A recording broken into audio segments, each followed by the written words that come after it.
Have you ever owned a home that you had to sell? And when you sell the home, there's a lot of steps you got to go through. And one of the most nerve-wracking things ever is when you have this home inspector come in, because they've got to inspect the stuff.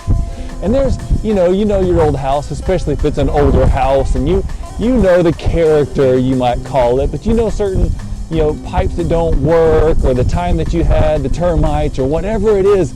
And to have the home inspector then come over, it's nerve-wracking to find out what might be wrong, because everything wrong costs dinero. Now, imagine like one of the worst homes you've ever seen. Maybe you've been in that home and it was just in disrepair. Now imagine that is your home, and you got to have a home inspector come to that home to see what the damage is. Well, now let's make the spiritual application. If Christ is the home inspector and he's knocking on the door of the home, how is the home of your soul?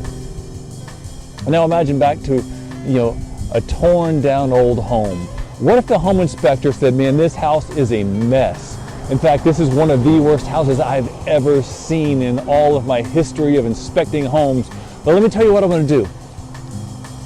I want to come in and live in this home. And I want to do all the repairs myself on my own dime. All you've got to do is trust. Trust me and believe me that I can do it. So that's what it's a lot like when we see Jesus Christ. He comes into the home.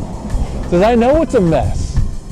I came, in fact, because it is a mess. And there's no other way for you to get rescued from this mess other than to trust me as Messiah, the King of Kings, Lord of Lords, the only one that can come fix this mess. So it says this in Ephesians chapter 3, verse 16 and 17. There's Paul, and he's praying that from God's glorious riches, his unlimited resources, that he will empower you with inner strength through his Spirit. And then Christ will make his home in your heart as you trust in him. Your roots will grow down deep into God's love and keep you strong. So that's my hope for us. Let's trust in him. Let's have him dwell in our hearts. And then from the outspring of our hearts, we will live with purity.